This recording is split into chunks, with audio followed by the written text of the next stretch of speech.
Hi everyone. I hope you can hear me. Yes, sir. Okay. Uh, yeah. Okay. Let's start the session. So today we'll be discussing a few problems based on week 12 lectures, which is on deep neural architecture and applications. Okay. Mm, yeah. So how are the lectures for this week? Good, bad.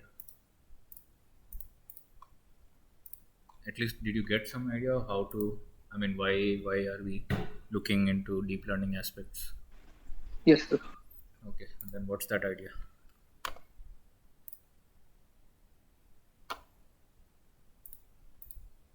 I mean, most of the things are empirical here. You might have seen you might have seen some architectures and some of the tricks that are being used to make deep learning methods work for the case of computer vision. So that's the main goal. I mean, if you have a problem in hand, you just want to you have a starting point here that okay, if you have this problem and these are the existing methods in which solve the problem, and based on that, maybe you can judge whether you can do improvements on that or you need a radical change in that kind of method. So the aim is that. So we have gone through a few architectures in this, and I guess in the first or the second lecture of this week, we have also gone through some of the basic tricks that people use to make this deep learning methods work. Okay, let me share the screen.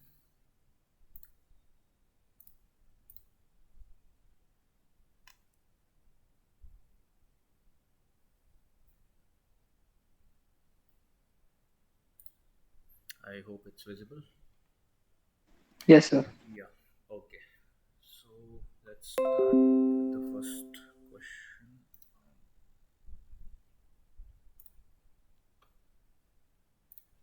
Okay. Yeah. So consider a neural network for classification.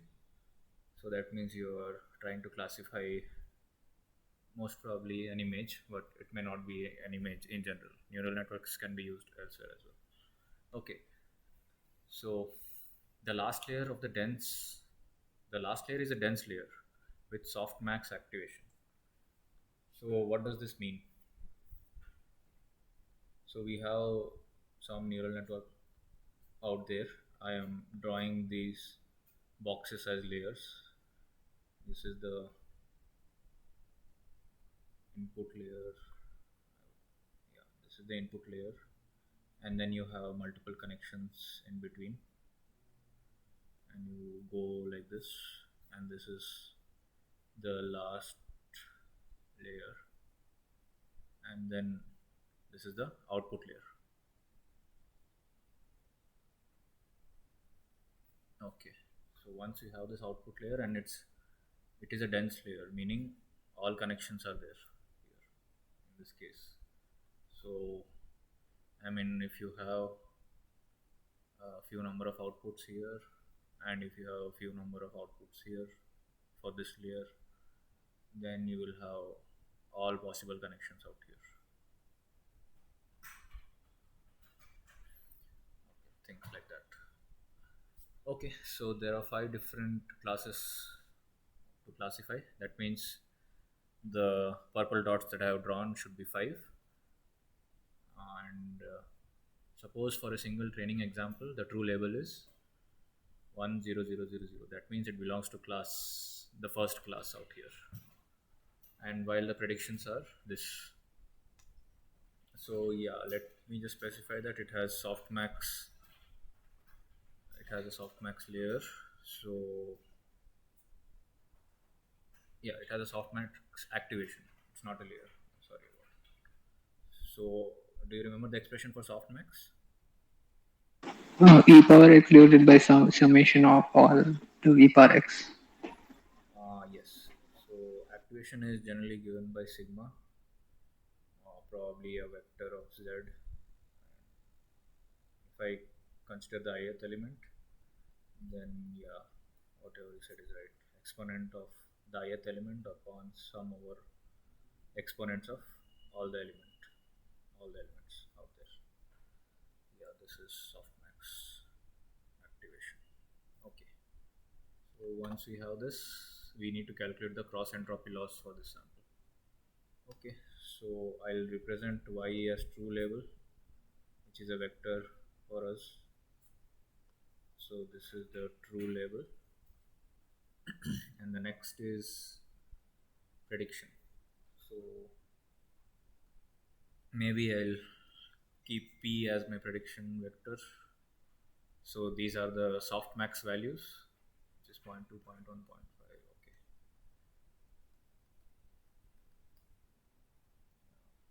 Okay, point 0.1 and point 0.5.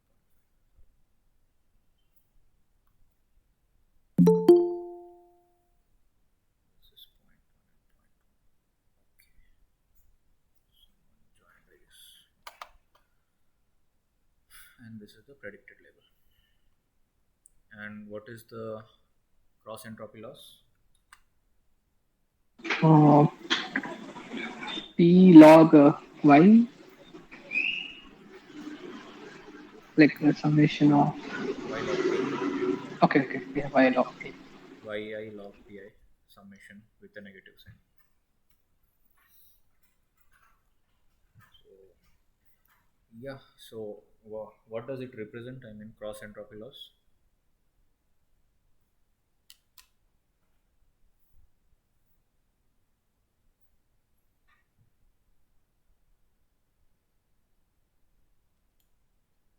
And where is it used? It's used only for classification, right? Yes, sir. Whenever you have classes out there, Class. Yes, sir. then only you can use it. Used only for classification. Okay. Um, what can you say about this intuitively? I mean, of course, you have these two terms out here.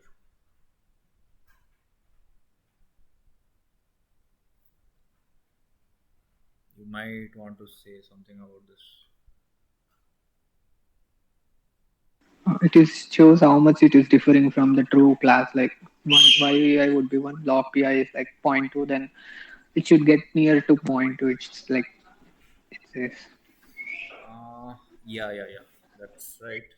So, I mean, that's okay. For this problem, it's fine. So, okay, let me solve the problem first, and then maybe I could give you an idea of what it means. Um, so where are we are? Yeah, so we have y is only one for the first class. So for the first class we have zero point 0.2, and for the other classes it is zero point 0. So it is minus of 1 into log of zero point 0.2. So log of zero point 0.2 is positive or negative. I'm taking base e.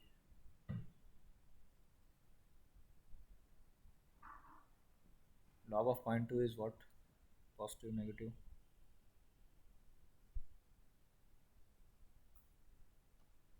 How does a log graph look like?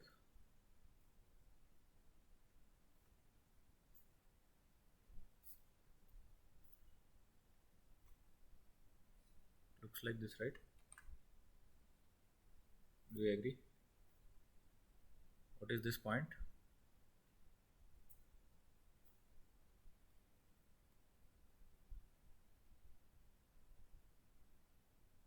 Log of 1 is, 0. yeah, so this point is 1. So when is this graph value given?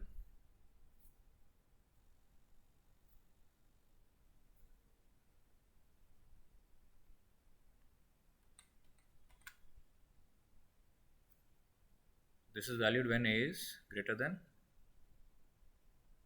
1. Okay, strictly greater than 1. So when the base is greater than 1, then you have log graph like this. That means if the x value is greater than 1, so the log of x will always be greater than 0.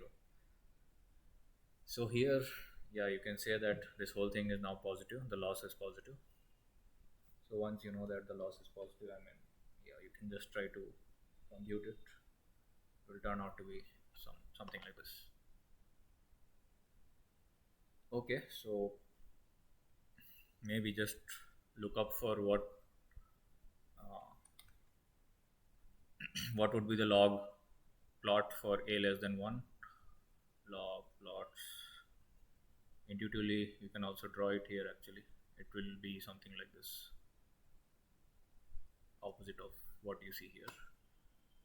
Log plots for a equals to 1,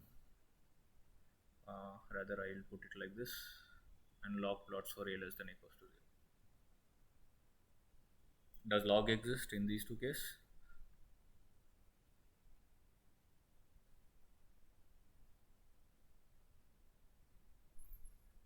Well, log does not exist. So these cases will never arise. So either a can be between 0 and 1, or a will be greater than 1. And why should it be the case? Maybe you can just try Complex understanding. numbers, sir. Um, yeah, we are not considering complex numbers for now, but yeah, Okay, like a is less than or equal to 0. could be the case. I mean, yeah, Okay. it could be the case. But I'm just talking in the real space. Yes, sir. Yes, Yeah, sir. for the real space, it does not exist. And why it does not exist, you can just why I mean, what is the essence of log? Log is just the inverse of exponential. That's how it is defined. So you can try inverting for different ranges of a and for different range of x. Then you will understand the beauty of this function. So yep. Anyways, that's a bit of digression for this problem, but yeah. So we computed the CE loss. That's all the question was. Yeah, so they asked us to round off up to four decimal places. It's fine. Okay, so the point here is about the CE loss. What does CE loss look like? So if I just write it again, CE loss in general is negative of y, yi log pi.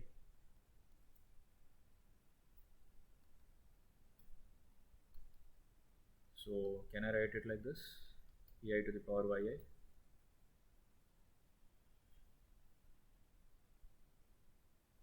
Yes, no? Yes, sir. Property of log, right? So after that, what? What can I do something about the summation?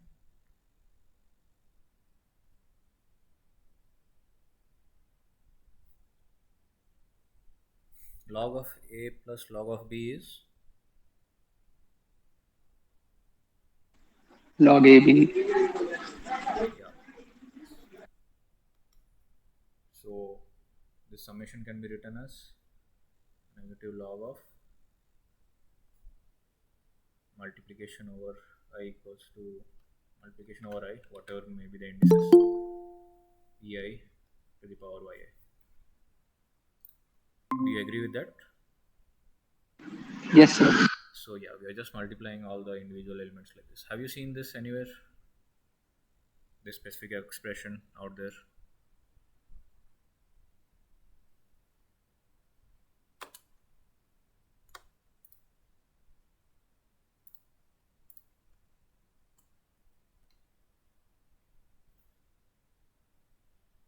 What if the I only ranges from 1 to 2, or rather 0 to 1?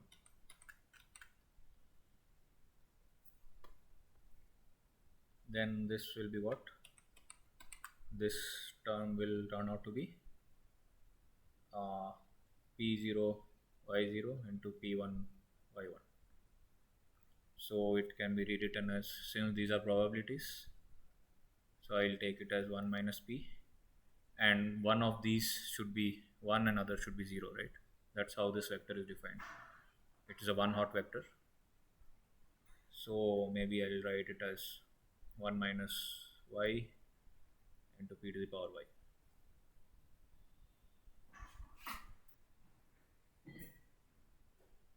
Have you seen this anywhere?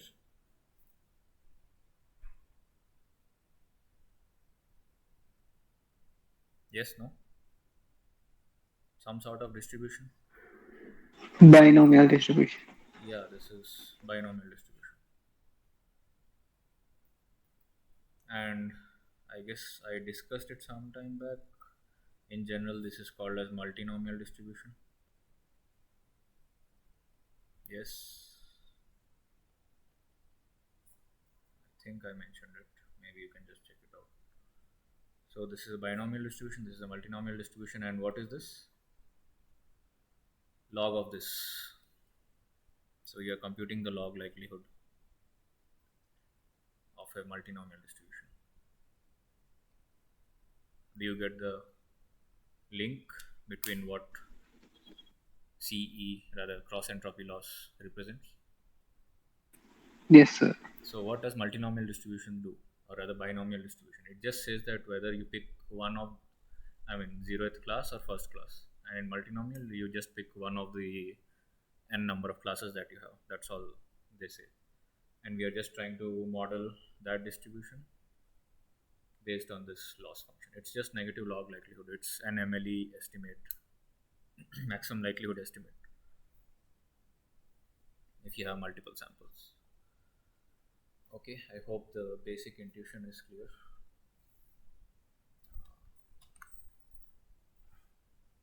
Yes, sir. Okay, great. Then we can move ahead to the next question. Okay, I think I took too much time for this question, but that's fine. This is a nice question actually. It's nothing to be solved, but we get to know many things. Okay, what is the main problem in stacking multiple layers to learn a large network with limited data? Large network here means large neural network. So we'll go case by case. So the first one is overfitting. So what is overfitting? When the neural network tries to memorize some patterns for the data. Okay, that's good. So maybe I should give you some examples of what it means before moving ahead with this question. So I'll give you three uh, different scenarios, which I think should suffice what this question is trying to ask. Okay, so first, let me put the data points with this color. So it's some sort of a curve that you're seeing. So we have the samples out here. Mm, yeah. Again, same set of samples out here.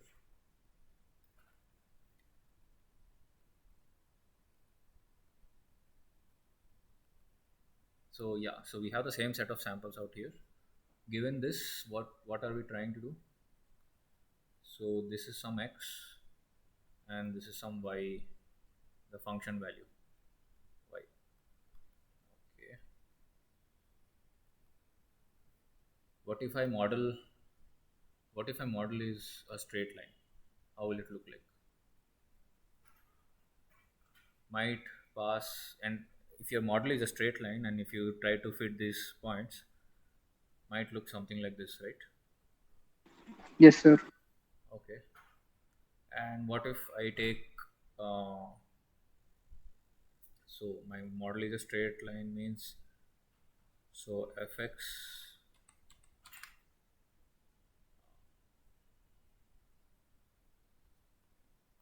is some alpha x plus beta, for instance.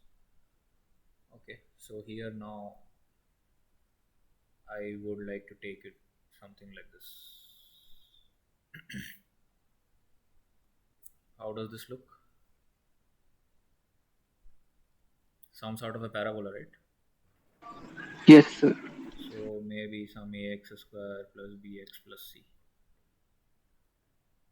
And what about this?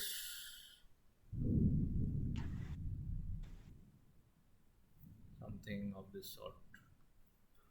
It's some higher order polynomial, which is probably uh, AIXI x to the power I. I'll just write it like this. Summation over I equals 1 to probably 7. You are taking 7, or rather 0 to 7. 0 means you have the constant term as well in this. So we have some other polynomial which is represented with this green curve out here. So which one do you think intuitively best fits the set of points? Center one, Why? because it is not orbiting. Like it's quite generalizing. If new point comes also based on the line, we could like generally tell the class. Yeah. So there is some sort of implicit assumption that, see, we have, this might be our, what do you say, the curve from which the actual points were generated, but then there was some noise out there due to which these points are spread out like this, right? Based on that assumption, you are claiming this is the right one. Yes. Yes, sir. Yeah. So that's a nice intuitive assumption, because that's how nature works, which is fine, and that's how we actually deal the engineering problems as well. So what do we do here? So we, at least we both here, claim that this is the right one. And so what does this do? So what is this? We have less number of parameters, right, to represent this data. We only have two parameters, alpha and beta, to represent this data, right? Yes, sir. So yeah, if we have less number of parameters, what is this? The errors are large, right? This specific errors. If these errors are large, then we say that it has high bias. And high bias means errors are large for this specific case.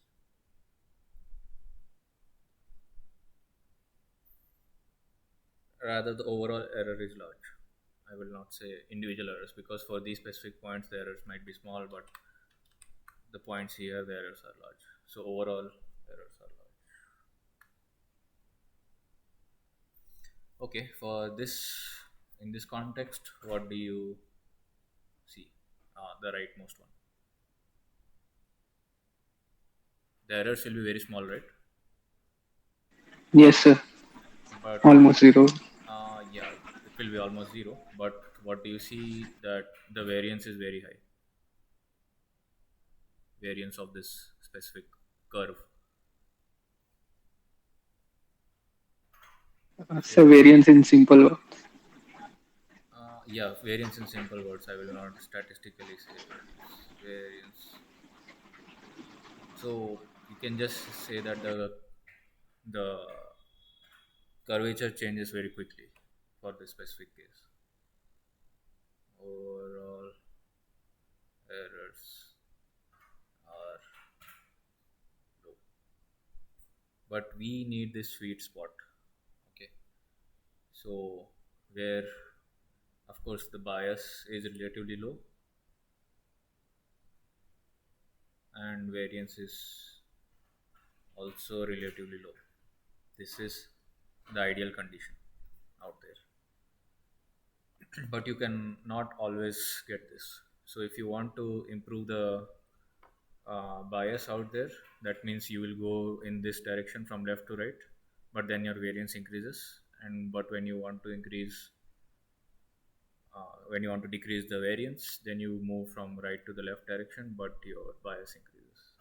So this is generally termed as bias variance trade-off. Even in statistics, it is not specific to machine learning or things like that. And yeah, so based on this, now I think we can uh, solve this question. Okay, someone joined. Okay. Yeah, so can you please mute yourself? Okay, yeah, that's better.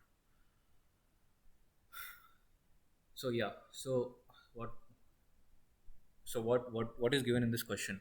So for the question, we have multiple layers out there. So we have this depth depth of neural networks, very uh, large, right? That's what it means. Stacking multiple layers. So when we have depth large, what is the possibility out here? We have More three. number of parameters. Yeah, we have more parameters. So this implies more parameters. So the question asks what is the main problem and not all sorts of problem. Okay. So overfitting, does it do overfitting with if we have more parameters? Yes, sir. Yeah, it does. That's true. But that may or may not be the main problem. Okay, we'll have to look Okay. Yes, into sir. the next part. High bias of the model. Can you see here whether can we have high bias out there in this specific context when we have large number of parameters? No, right? The bias will No, always sir. be low. Look, Yeah. So this is always wrong. Vanishing or exploding gradients. What do you this think? depends on the activation function, right, sir? Even if you have activation function, uh, yes, it can.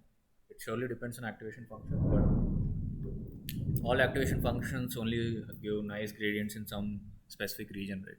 If you cross that region, then it can vanish very easily, or maybe it can even explode like anything.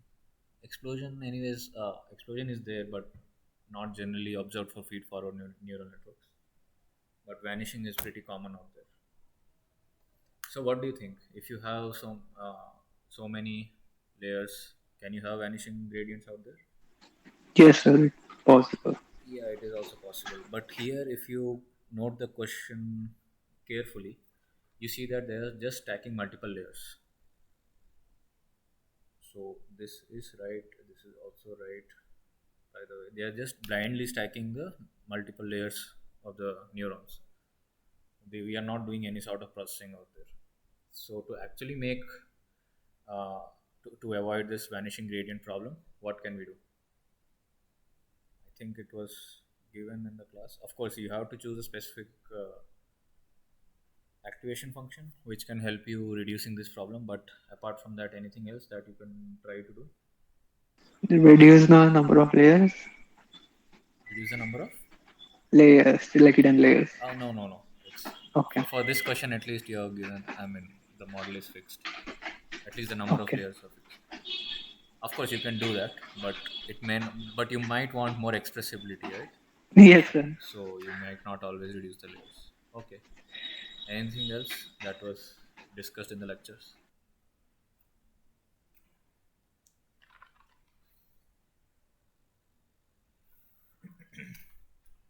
So the first and foremost thing is you might want to just normalize the input.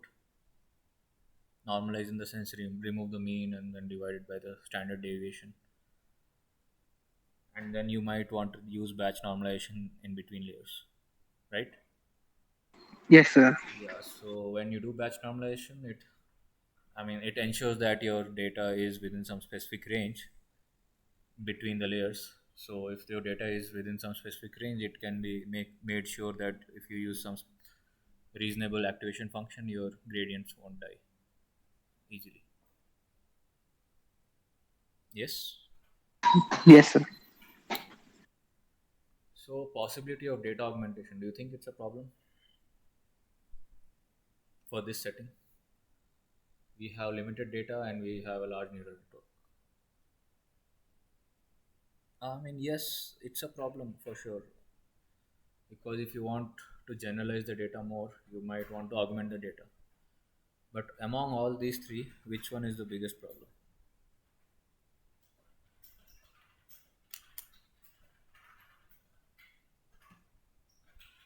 Either A or C, right, sir? Okay, why is it confusing between A and C? When can you overfit? when we like either when layers are too much or when we have limited data. Okay, that's fine, but uh, I mean, think of it like you are training a neural network. Then when can it overfit? First, you are able to propagate the gradients, right? Yes, sir. So if you can't even propagate the gradients, leave about overfitting. Okay. Yes, sir. So C is the So C is biggest the problem. biggest headache out here. Yes, So sir. Got it. it's the main problem.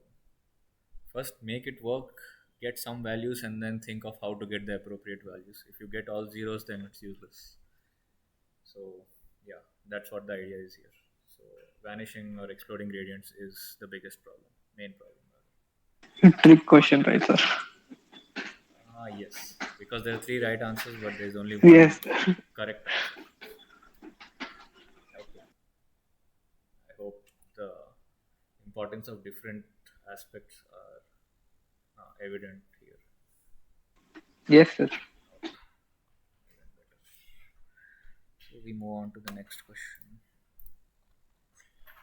Um, yeah, you might want to look at one of the papers if you are interested. I'm just copying it out here. Deep residual learning for image recognition. Maybe it might help you understand more about these things. Okay, sir. Okay, some other again interesting question, I guess. But this is multiple choice question, so it's okay. Yeah, there could be multiple answers. Which of the following statements are true for pooling? So, what is pooling? It's a quick question.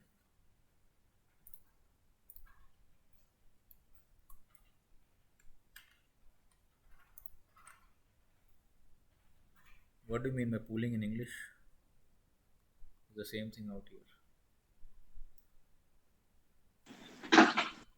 So, you might have heard about carpooling, right? People do carpool to go to offices or maybe go to some tourist spot, things like that. What does it mean? Selection. Really? Do you select people?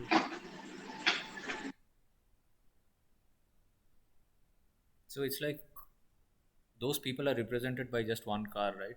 So, there is just one representative thing for that set of people. So in this case, there is only one representative value for those set of values over which you are pulling. That's all, right?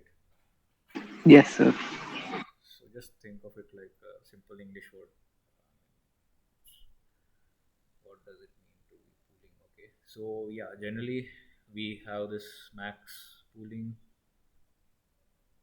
pool. What does max pool gives? Given a set of values, Selecting the max value in yeah, the. selecting the max value. Here, average pool means we'll take the average summation over I, probably elements, let us call as ei, e1, e2, e3, e4. So it's over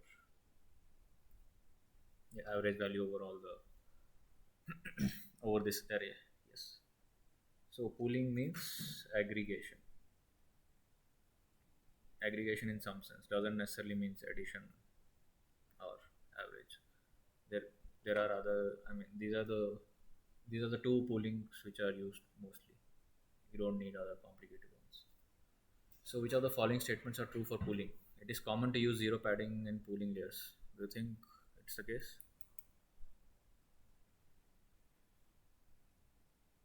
Think this was discussed in the lectures.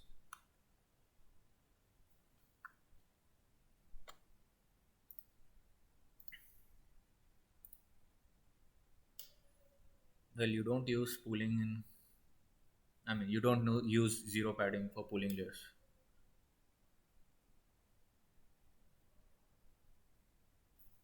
generally. So this answer is wrong. So why do you think that we don't need zero padding in general?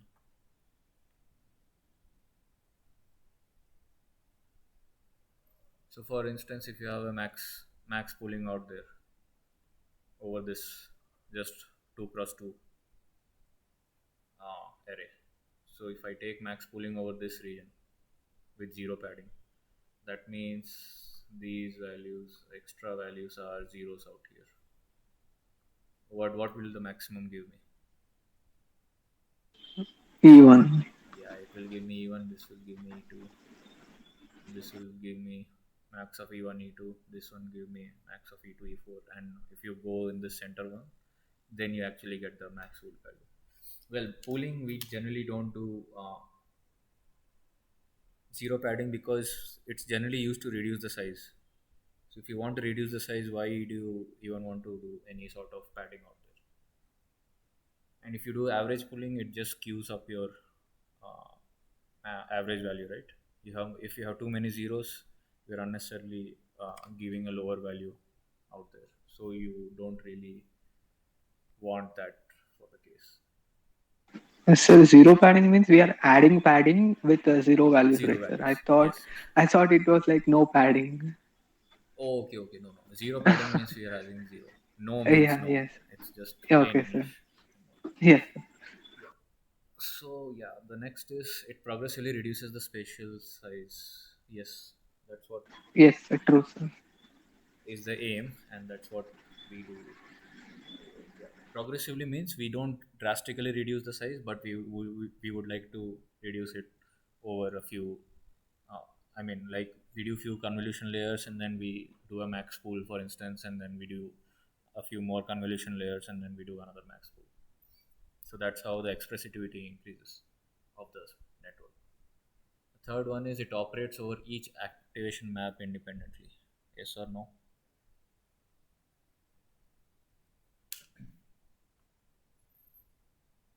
True. That true is not confident, but yeah, it's right. So it each activation map here means it acts over each channel independently. So if the number of Yes, sir. channels are retained between pooling layers. Yes. Yes, sir. Okay. So it partitions the image into overlapping rectangles, taking the max pool or average pool from each of the subregions. Yes, no.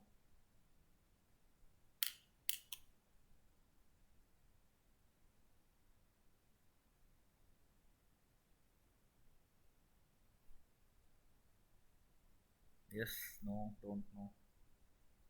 What was the main aim of pooling?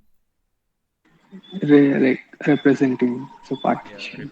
I mean representing a set of numbers by a single number. Yes, So sir. it cannot have overlapping rectangles, right?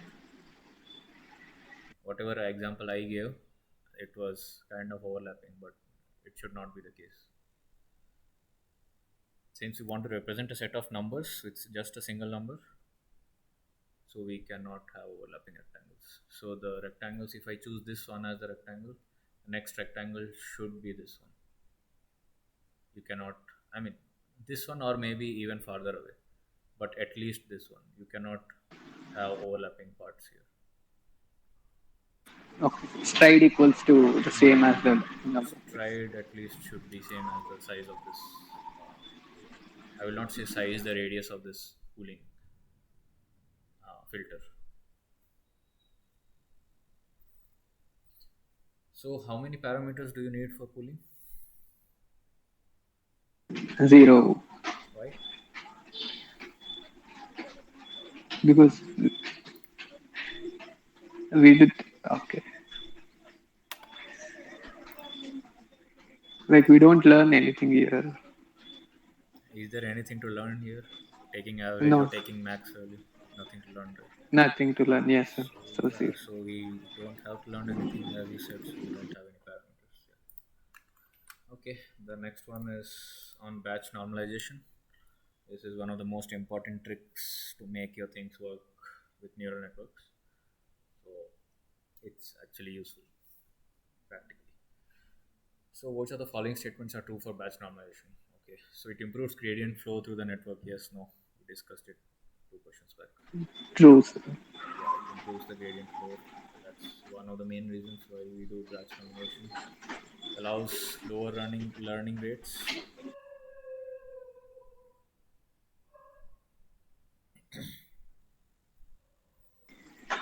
Yes, yes, sir. As it like as the values would be normalized. So, No, okay. actually, it allows higher learning rates since you have more gradient flow, right? In general, so Yes, sir. gradients are more, then you might want to just go aggressively instead of taking Agree. Uh-huh. uh, Okay, sir. in a secured manner. So, of course, you if you put low learning rates, it's not a problem. It's just that you're wasting more time. That's all. But it allows for Yes, higher sir. learning rates. So this is quite common for almost anything, but having higher learning rates is not common without using batch normalization. So this is wrong for the given context. So it reduces the strong dependence on initialization. Yes, no.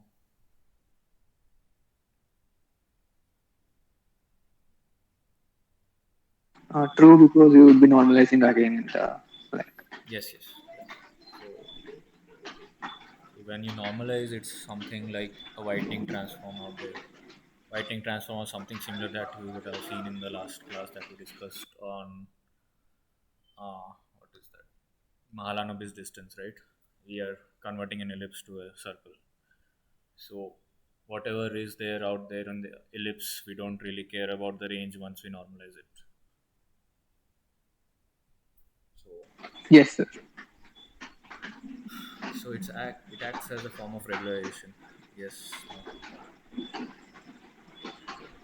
Yes, because we are again normalizing. Okay, that's fine. But regularization means what? In what sense? What do you mean by regularization? It avoids overfitting. Okay. Anything else that would make more sense? Why do you use a regularizer?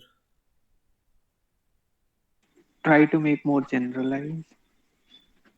No, you have a loss function plus you have some regularizer terms like Regular. for your Yeah. Yes, sir. thing. So why do you use a regularizer?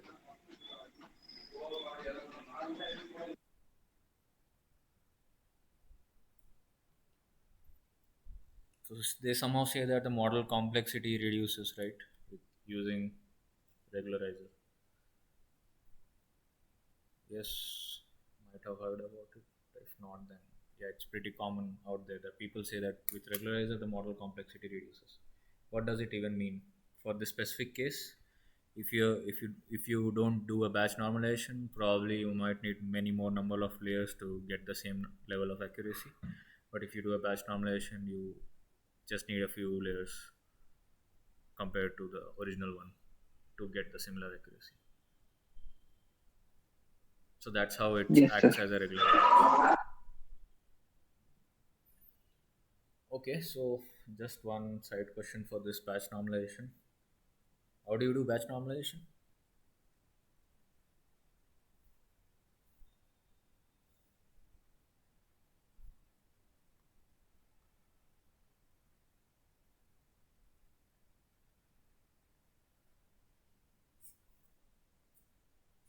So if this is some layer L minus 1 for instance, and this is some layer L. So if this L minus 1 gives you a vector of RD for instance, which is in D dimensions, then how do you normalize?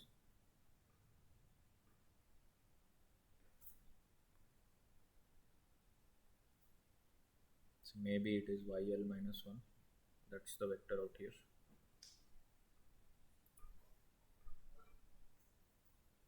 Well, how do you normalize? I mean, of course, now everyone will say that we need to compute mean and variance. Mean and variance of what?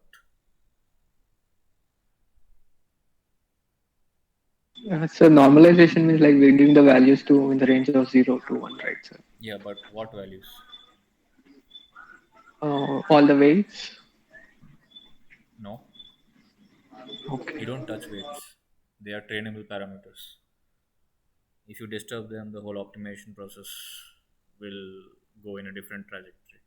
So we don't touch weights. Outputs of the layers, like Yeah, whatever. yeah. So these are the outputs of the Okay. layers. For instance, you normalize it. But what do you mean by normalization here?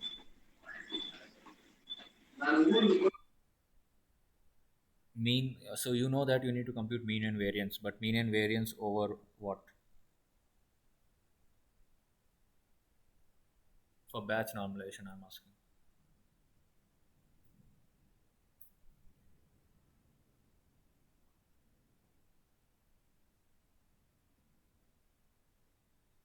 So why is it called as batch normalization at first place?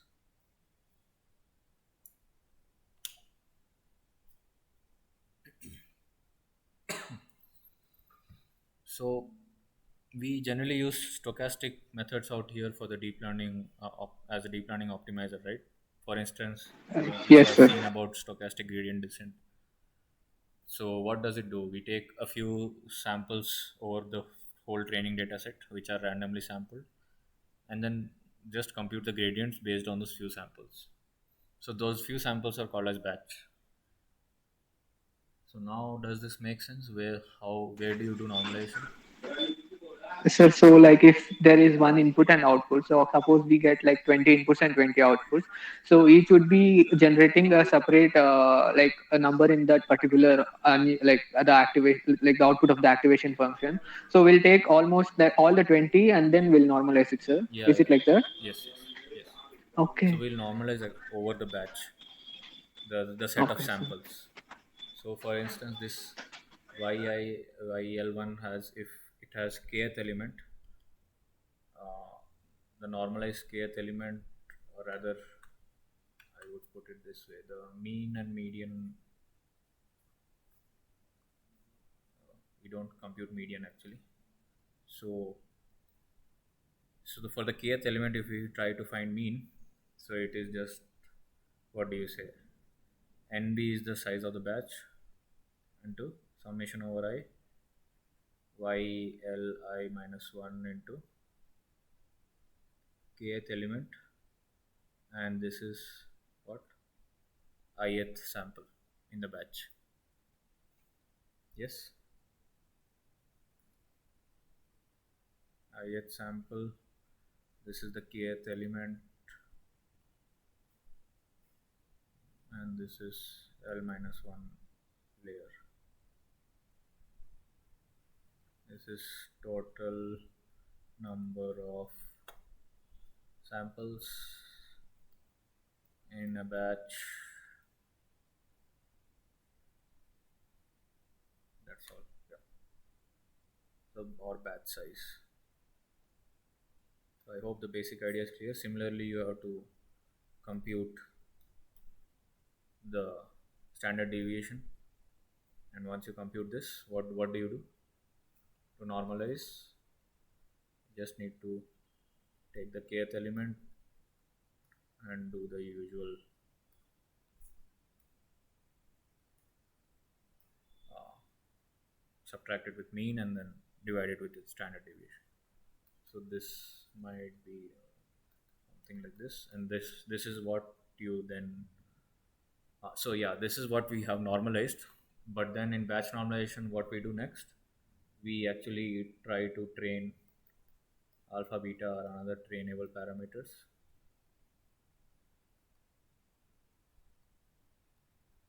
So we then maybe y double hat of lk minus 1 is alpha times yl minus 1 hat of k plus beta. So what we do is, this is then next passed to the lth layer. I hope the whole procedure is clear. What do we do in batch normalization? So what Yes, we sir. yeah, so what we do here is, we just, I mean, this is called as a whitening transform as well if you do it for the input data. But what does it do is, we have lost some sort of variance in each of the directions, right? We have taken, with this, it assumes that variance over all the directions is same, but we want to get it back uh, for our specific problem. So that's why we add these two learnable parameters, alpha and beta. So it's just, I mean, it's just rewriting in this form, multiply it with sigma here, and then add the mean. So beta is equivalent to mean. Of course, here it's a learnable parameter. I would not say it's the mean. and alpha is equivalent to the standard deviation to which you're mapping to. Okay, so I guess this question is fine. Any doubts? No, sir. Okay, I think yeah, it's an important question given if you want to use deep learning as your tool to solve the problem. So yeah, the next question is based on CNNs. Okay, so we have CNNs out here. So we for CNNs means we have some input image. Well, where else can you use CNNs? If you have just one dimensional data as well, right? You can use CNNs out there. So any kind of signals you can use CNN. So input image is of this size, 19 cross 15 cross 3. It passes through a convolutional layer with 64 kernels. So CNN layer, which is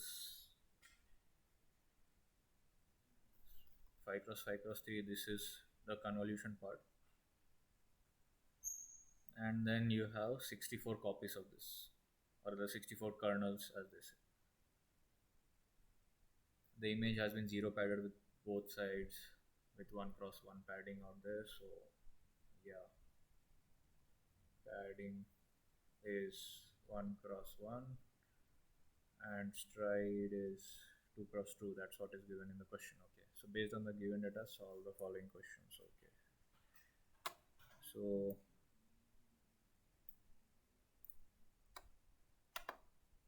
our question is this. We'll start with the first question. What is the dimension of the activation map? So what is activation map?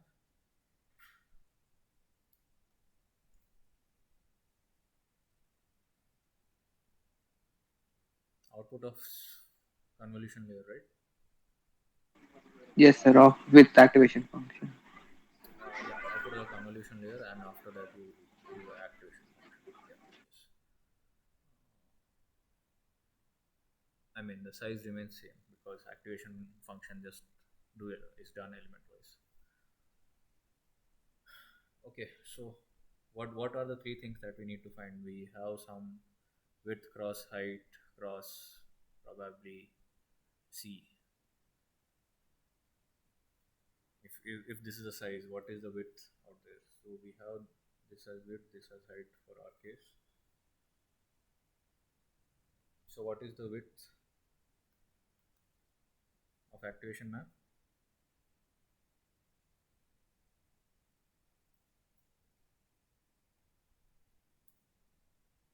Do you remember the formula? No, sir. Okay, fine. It's just the width of the what is this input image. So first take the width of the input image, subtract it with the Convolution part. yeah Fine. width of the kernel. I would keep it as kernel.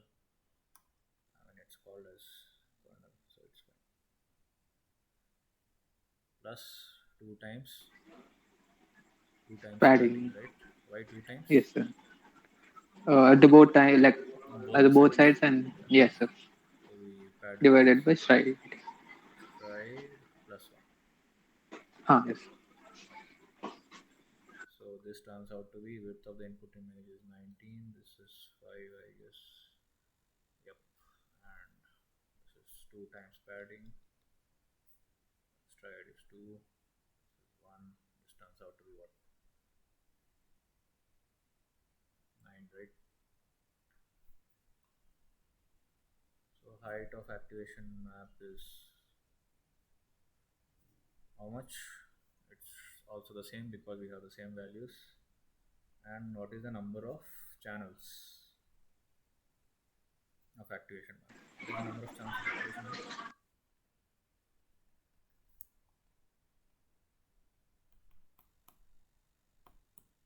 9 into 9 into 64. No.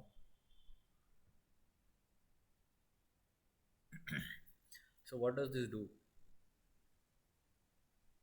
you take every 5, I mean 5 cross 5 patch out there,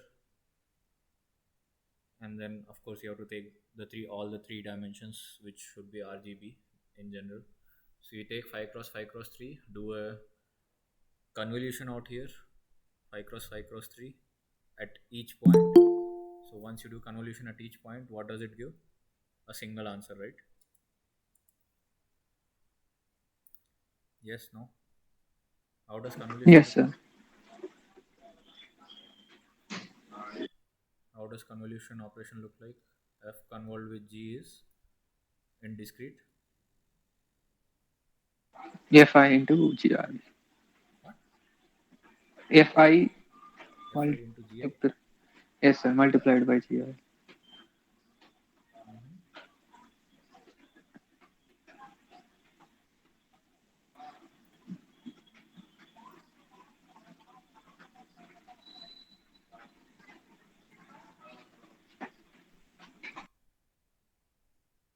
Well, here T is discrete.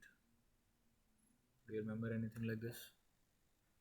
It was discussed in the first set of lectures in week 1. This is how the convolution operation is done for discrete case. Yes, no. I think it's not Fi into Gi. It's like you have to reverse the signal out there, or rather flip the signal out there, and once you flip it, you take a dot product with the signal. This is dot product over all the values out there. Yes. Yes, sir. So yeah, maybe just go back and revise the basics of convolution. So what do we do here? So once we get a 5 cross 5 cross 3, I mean filter out here, and then once we have a block of 5 cross 5 cross 3 out here, so it gives us just one value, right? It gives us one value, but we have 64 such kernels. So for each kernel you have one value. So 1 into 64, that means you have your number of channels are here is 64. Do you agree? This convolution operation at a given x, rather f of x into g of x at a given x is what? Sir, if we take like if we consider a 3 cross 3 matrix of like f of x like 1 2 9 1 2 3 4 5 6 7 8 9, Mm-hmm. and then suppose the convolution layer is like filtered with size 2 cross 2 Mm-hmm. like 1 2 3 4, then it will go stride by stride, like it'll move with stride, and then it like at the same position wherever it is, it will multiply it, sir. Yeah. So, so what are you saying is you have this 1 2 3 as the 4. input. Yes, Yes. sir. 1 to 9. Yeah, that's okay. And then you have something like this as the convolution, right? Yes, sir. And it will move by stride, Yeah. like So how in many on the values will stride. you have here? First of all, your output 1 2 3 4. 4. Yeah, exactly. The output Yes. will look something like this. This is the output. Yes, sir. This part is fine. Okay, what are you asking then? So this is the formula of the trade, sir. Yeah, yeah. So what we are doing is we take this convolution and we do element wise product in that specific patch of the image, and then give one Yes, sir. value out there. One by yes, sir. Yeah. So if you have multiple channels out there, uh, yeah, if you have multiple channels out there, then how will it look? I mean, of course, this is the input image given as a volume for us, but how will the convolution thing look like? It will also look something like this, right? It will be a cuboid. Yes, sir. So So that formula is for general, like because like there it was like 5 cross 5 cross 3. yeah, so now this Okay. also is similar to what we've seen, right? So for our case, this is 5 cross 5 cross 3, Yes, sir. and this is what the input block is also 5 cross Input 5 block cross was 3. 19 cross 15 cross 3. Yeah, this whole thing is 19 cross 15 cross 3. That's fine, but the corresponding block is 5 cross 5 cross 3. So we take element wise product and sum over all the elements. Okay. Okay, sir. So it gives a single output, that's all. Yes, sir. But then we have 64 such convolutional filters, or we Yes, call it sir. as kernels. So if you have 64 filters, then you have 64 outputs. This would be 64, right? Yes, sir. So I hope the basic uh, idea of CNNs is clear with this uh, short discussion. Okay, this is the first question. Okay, what is the dimension of the activation map? So the final dimension is 9 cross 9 cross 64.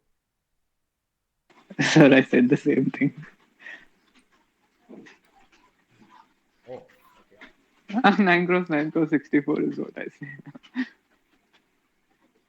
Yeah, that's the final dimension. Yeah. Yes, sir. Okay. At least you understood, right? What's the question? Yes, sir. Now I understood. I mean, getting answer is not that big deal here. At Yes, least sir. in our Exactly. Like so discussions, it many should times not it be. happened like that only. At least in our discussions, I don't really focus Yes, on sir. I see a lot like that. Even if we answer you again, like repeat, maybe like literally it helps us. Maybe someone would be not clear, they would be getting the point. Yep. Okay. Yes, sir. So we have the next question based on the values. Calculate the number of parameters in convolution layer. How do you calculate? I need to do counting argument here. So for each convolution, how many parameters you need? This many, right? 5 cross 5 cross 3. Yes, sir. So for each kernel or each layer, you have 5 cross 5 cross 3, and you have 64 of such kernels. Times 64. So you have 5 cross 5 cross 3 cross 3 cross 64. 64. But this is like what? This is like W transpose X, right? X is your coming from image. This W is the filter weights. But then we have something plus B, right? Bias. Yes. Yes, sir. So how many biases you have? Yes, Plus one for each of the convolution, right? yes, sir. So what we So are plus doing is we are doing 60. element wise product as we have done earlier, but then we have plus some bias term out there. So for each of the kernel, we have 5 cross 5 cross 3 plus 1. And then we have 64 such kernels. So this is how we can compute it. And this number turns out to be like this 4864. So yeah, parameters are clear, I guess. Then we Yes, would sir. be So moving. it's 5 cross 5 cross 3 cross 64 plus 64, right, sir? Yeah, yeah, yeah. Yes. Yes, sir. Good.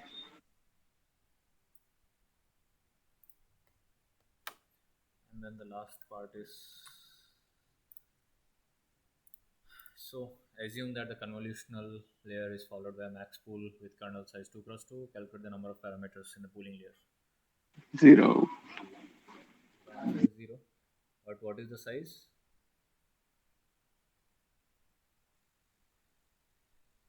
So what is the output?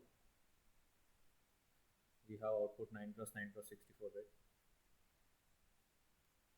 So Yes, sir. input to max pool is, max pool layer is 9 cross 9 cross 9 64. cross 9 cross 64. Output Yes, sir. is,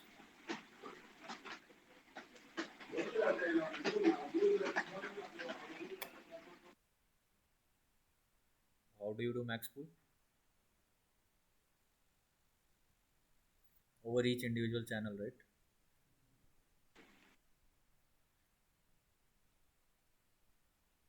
Yes. Yes, sir. For So individuals. it would be something like 9 by 2, 9 by 2. Yeah, yes, sir. 9 by 2. and this is still 64 16. Yeah, 6. because the number of channels are greater. So Yes, of sir. course now this has to be floored out. Floored. Okay. So that's why I got doubt. Like, How is it going? Because in max pool we generally don't do padding, so we would like to take floor. Okay, sir. Okay, maybe I'll see what else we have.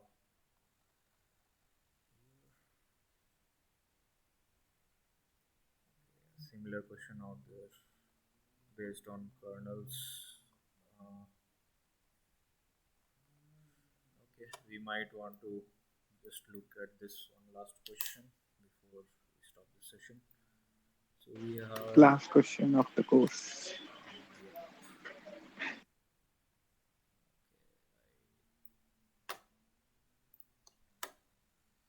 this question is pretty much, I guess, about the architectures.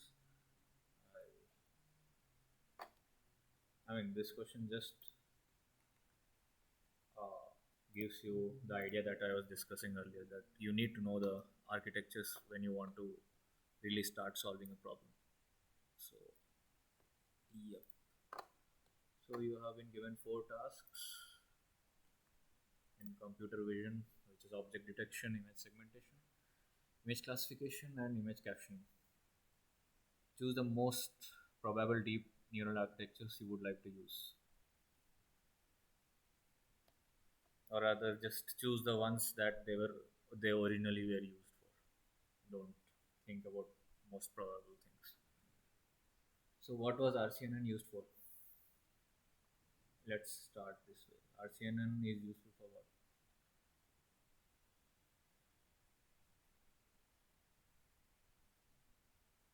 So, there is some CNN out there. Yes, sir. Okay, that's fine, but there is that R part. So, so there are regional CNN if I'm correct about the name. So, where do you use it? You use it for object detection Yes, sir. Object detection. and localization. So it's like you know that, I mean, you want to know that which kind of object is this. For instance, if you have a scene which has chairs and tables, then you can say that yeah, there are chairs and tables, but exactly in which bounding box you have the chair and then which bounding box you have the table, you also want to know it. Then you can use this object detection and localization. Okay. So where it could be useful, I mean, practically speaking, if you have some robots out there who would, I mean, which would like to imitate humans, then maybe you can use this one for object detection and all. Of course, the basic RCNN may not be that accurate, but yeah, it's fine. The next one is we'll consider VGG net. VGG 16 classification. In image classification. Okay, yes, image classification. So Image it's like, captioning is RNN. okay, yeah, let's wait for that. Image Okay, sir. classification means what? We also did object detection out there, right? Which is kind of classification. What is image classification? Like that image contains only like there are like thousands of classes of images. So when an input image is provided, it detects which class it belongs to. Yeah, so it belongs for the whole image and it's not Whole image. specific for the specific set of pixels. But in RCNN, object detection and localization is for a specific set of pixels that you get a Yes, bounding sir. box for. Here you have no bounding boxes. Like you give an image, it will tell you what it is based on how good the classifier is. So yeah, VGG is used for image classification. The next is UNet. Where is it used?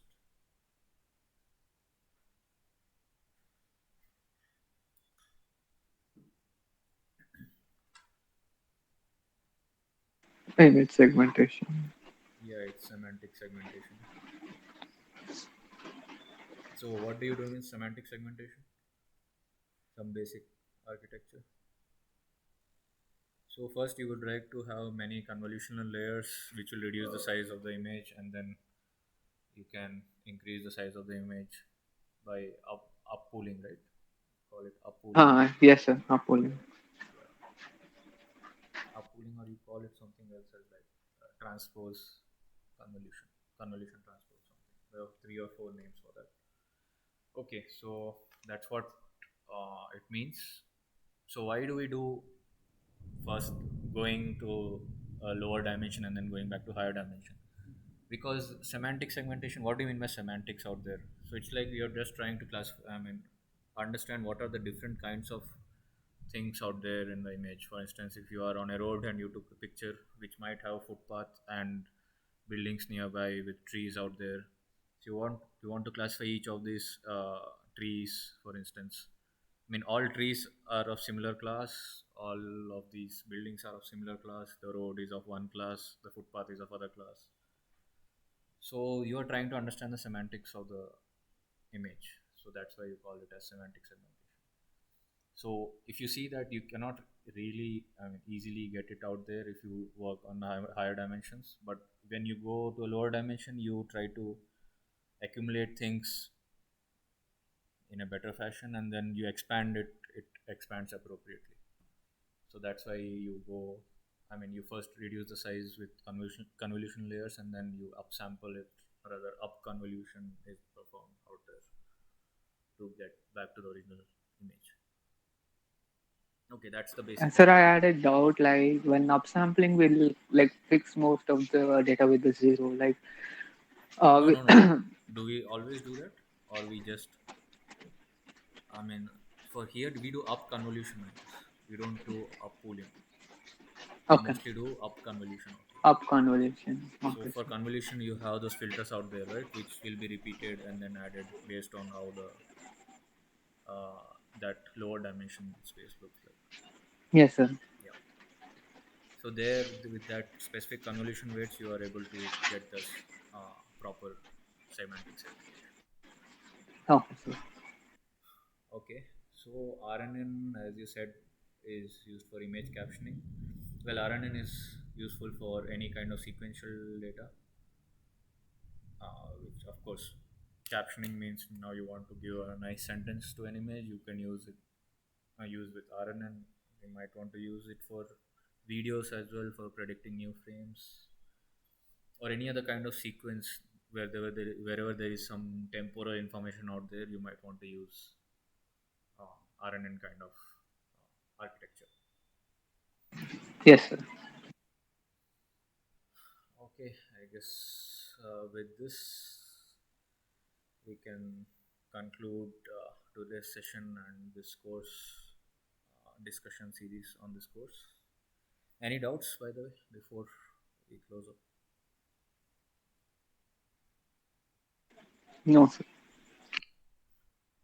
Okay, I guess things are pretty crystal clear. I guess hopefully. um, okay, yep.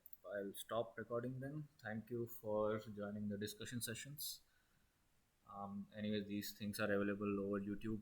I hope your people are getting the proper links for the corresponding file and the YouTube link out there. Okay, thank you very much for joining. I'll stop the recording. Yeah.